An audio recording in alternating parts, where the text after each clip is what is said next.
I'm Aishlyn, and welcome back to Collection Cutdown. Today's video is 39 Steps, starring Rupert Penry-Jones. It was a made-for-TV movie about 10 years ago, and I don't think it's very well known. I actually bought this while I lived in England. I got it because I fancied Rupert Penry-Jones, still do, frankly, and also because I liked the Hitchcock adaptation of this film. And I can't remember if before or after, but I've also seen a stage play version which was fantastic, and it was like 4 people playing 135 roles or something. Anyway, it was great. So I really liked this story, and I remember really enjoying this version, but I don't actually remember too many particulars. I think because I know the story, and so I remember the bits of the story, but I don't remember entirely what's unique to this version, except I think what the 39 steps actually are, because that's different in every version I've seen. So I think I remember what it is in this version, but I don't think I remember much else other than the general plot. So it's very Hitchcockian in the sense that it's an ordinary guy who gets accidentally caught up in this spy thing, and in this he ends up chained or handcuffed to a woman, which you see more of on the back. So, yeah, that's what I remember from this film, and from all the versions of it. But, so I do remember really liking this though, and I've only seen it the once. So I'm actually super keen to see this again, because I have a feeling I'll probably still like it. Just from the blurb, it seems to have all the things I like: adventure and romance and banter and lots of fun stuff. Just as a quick bit of fun, in my own collection I can tell where I've bought certain films because of the classification symbols on the spine. So this is the first one we've done from England, and you can see that their classification symbol is different to the ones that you get in Australia, which is most of my collection is obviously from, or even the US, which I have ordered some from there too, so I have those as well. So that's just a fun thing for me to remember how and where I bought these films. And there's other little hints on some of the other movies that we'll see eventually that give me more clues as to how I acquired them. For those who may not know, this was also a book first. I've never actually read the book, so it's funny that every adaptation has a different answer for what the 39 steps is. And I think I remember reading somewhere that that was because it's called the 39 steps, but that's never actually explained what that is in the book, and so everyone's sort of come up with their own interpretation of it, and I actually think that's quite fun. 39 steps. I'll see you all in an hour and a half. This movie is really fun, you guys. I'm actually kind of annoyed at myself that I haven't seen it since I first watched it 10 years ago or whenever it was, because I really enjoyed this. The classic story of a fairly ordinary guy. In this case he did have, he was in the, I guess, the Boer War, because it was whatever war was before World War I.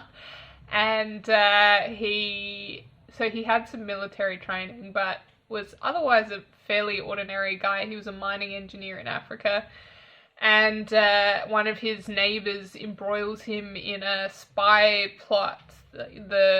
On the eve of World War I, you know, the Germans trying to seek information about the English Navy and so on. He gets entangled with a suffragette, and she's helps him out. The two of them team up to decode this notebook and basically save England. And anyway, it's loads of fun. The dialogue is fantastic. I had so much fun. I laughed so much.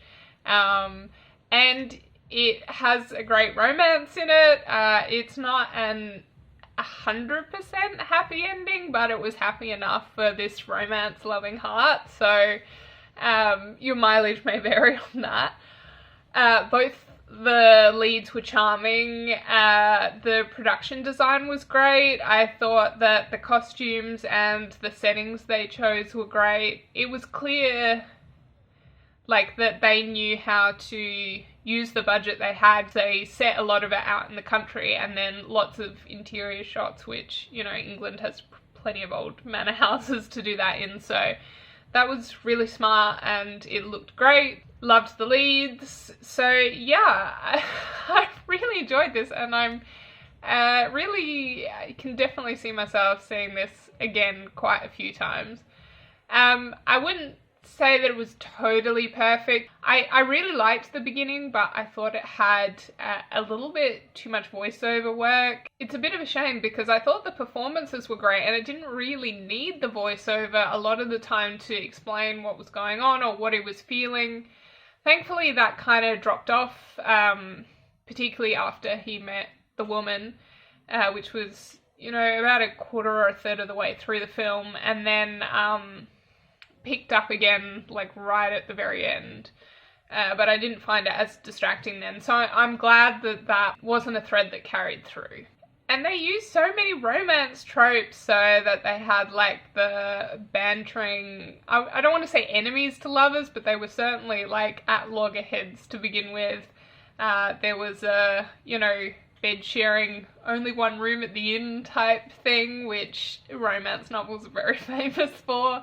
So I looked this up and it was written by a woman, and, you know, I can often tell.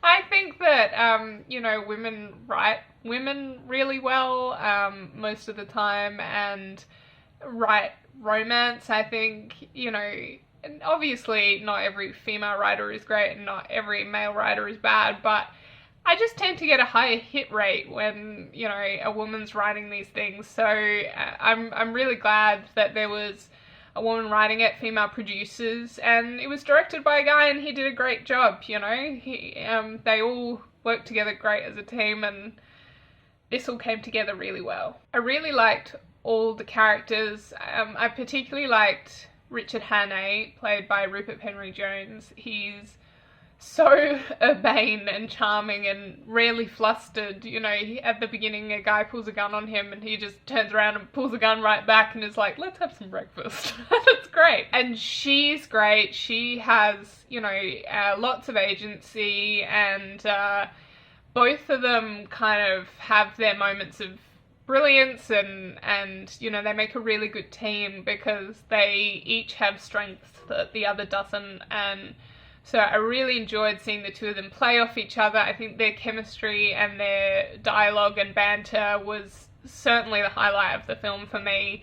That's where all the laughs came from for me. Yeah, really enjoyed those two together, and her brother was great as well. He's not the sharpest tool in the shed.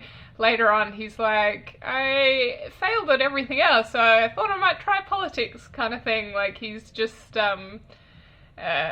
you know, very well-meaning, but doesn't always get it right. And the way he's played as a character was terrific as well. He got a few chuckles out of me, so, you know, pretty much everyone was perfectly cast, and they had a lot to work with, and it was really great. So on this channel, we haven't really had a lot of classic films yet, but we're going to get to them. And one of the things I really liked about this as well is that it was clearly done by people who loved classic films, because there was quite a lot of references in there, visual references in particular. The obvious one is to North by Northwest, which is another Hitchcock film. The famous scene of him being chased across a cornfield with a crop duster has been updated to Richard Hannay racing across the, I guess they're North English hillside, maybe Southern Scottish, and he's up and down the hills while he's being chased by an aeroplane, like a 1914 aeroplane. So that was a fun reference to that famous scene. They also paid homage to the Hitchcock version of this film. If I remember correctly, the photographic memory that she has and her uncle has in this film is a reference to the Hitchcock version, which I think is the 39 Steps, refers to a guy with photographic memory, and something he says look, we'll get to that one. I don't actually have the Hitchcock version under 39 Steps. I have it under H in a box set. So we will get to that one eventually, but not for a while yet. But yeah, it really did feel like it was done by people who loved old movies, loved period pieces, had great respect for the romance and the character development of all of their characters. This was really great. I'm actually a little disappointed that there was never a sequel. They kind of set it up for one, or, you know, at least gave room if they wanted to do another one, and I think it would have worked really well. So I would recommend the 39 Steps, this version anyway, to anyone who enjoys period pieces, fun adventure stuff, and period romance. I think that anyone who's a fan of those things would actually really dig this, because it's surprisingly great for what I presume is a TV movie. I think the answer as to whether I'm going to keep it is pretty obvious, but yeah, I'm definitely going to see this one again. And that one's staying on my keeper shelf. I loved it. And yeah, like I said, I'm kind of annoyed at myself that I waited so long to watch it again, because I really remember enjoying it. And it's movies like this that I'm really doing this channel for. It's to rediscover those gems that I love. And once I have less films, I think it'll be easier for me to pick and choose movies I want to watch when I'm in the right mood for them. And so I'm really pleased that I'm doing this and I managed to see this one again. So what's next? 300.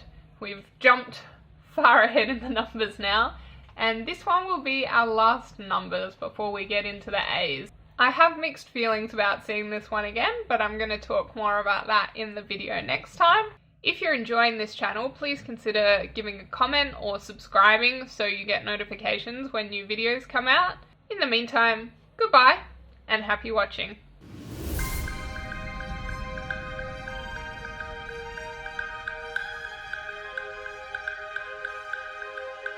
Mm-hmm.